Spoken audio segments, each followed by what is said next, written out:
ನೀಡಗುಂದಿಯಲ್ಲಿ ಮೊಳಗಿದೆ ಭಾರತ ಮಾತಾ ಕಿ ಜೈ ಘೋಷಣೆ. ಎಸ್ಕೆ ಬೆಳುಬ್ಬಿ ನೇತೃತ್ವದಲ್ಲಿ ತಿರಂಗ ಯಾತ್ರೆ. ಮಾಜಿ ಸಚಿವ ಎಸ್ಕೆ ಬೆಳುಬ್ಬಿ ಅವರ ನೇತೃತ್ವದಲ್ಲಿ ನೀಡಗುಂದಿಯಲ್ಲಿ ತಿರಂಗ ಯಾತ್ರೆಯ ಅಂಗವಾಗಿ ಬೈಕ್ ರ್ಯಾಲಿ ನಡೆಯಿತು. ಗ್ರಾಮ ದೇವತೆ ದೇವಸ್ಥಾನದಿಂದ ಆರಂಭಗೊಂಡ ರ್ಯಾಲಿಯು ಪಟ್ಟಣದ ಪ್ರಮುಖ ಬೀದಿಗಳಲ್ಲಿ ಸಂಚರಿಸಿ ಮುದ್ದೇಶ್ವರ ದೇವಸ್ಥಾನದಲ್ಲಿ ಸಮಾಪ್ತಿಗೊಂಡಿತು. ಈ ವೇಳೆ ಭಾರತ ಮಾತಾ ಕಿ ಜೈ ಘೋಷಣೆಗಳನ್ನ ಕೂಗಿದ ಕಾರ್ಯಕರ್ತರು ದೇಶಭಕ್ತಿಯ ಸಂದೇಶ ಸಾರಿದರು. ಈ ಸಂದರ್ಭದಲ್ಲಿ ಮಾತನಾಡಿದ ಎಸ್ಕೆ ಬೆಳುಬ್ಬಿ ಅವರು ಪ್ರಧಾನಿ ನರೇಂದ್ರ ಮೋದಿ ಅವರ ನೇತೃತ್ವದ ಕೇಂದ್ರ ಸರ್ಕಾರದ ವಿವಿಧ ಸಾಧನೆಗಳನ್ನ ಹಾಗೂ ಅಭಿವೃದ್ಧಿಗಳ ಕಾರ್ಯಗಳ ಕುರಿತು ವಿವರಿಸಿದರು.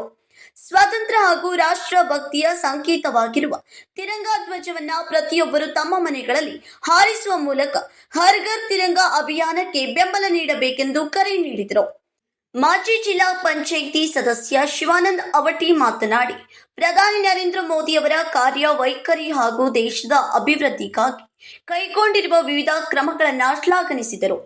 ಕಾರ್ಯಕ್ರಮದಲ್ಲಿ ಬಿಜೆಪಿ ಮುಖಂಡರಾದ ಪ್ರಶಾಂತ್ ಪವಾರ್, ಹನುಮಂತ್ ಸುನಗದ, ಮುತ್ತು ಕಾಚಗಾರ, ಶರಣಪ್ಪ ಮುರುನಾಳ, ರಾಜು ನದಾಬ್, ಸಂತೋಷ್ ಕಡ್ಡಿ, ರಾಜು ಚಳಮರದ, ಪಟ್ಟಣ ಪಂಚಾಯಿತಿ ಸದಸ್ಯರಾದ ಗಣೇಶ್ ಕೊಚ್ಚಬಾಳ, ಹನುಮಂತ ಗುಂಡಿನ, ಮಿನಿ ಈರಪ್ಪ, ಗೋನಾಳ ಸೇರಿದಂತೆ ಪಕ್ಷದ ಹಿರಿಯ ಮುಖಂಡರು ಹಾಗೂ ಕಾರ್ಯಕರ್ತರು ಪಾಲ್ಗೊಂಡಿದ್ದರು.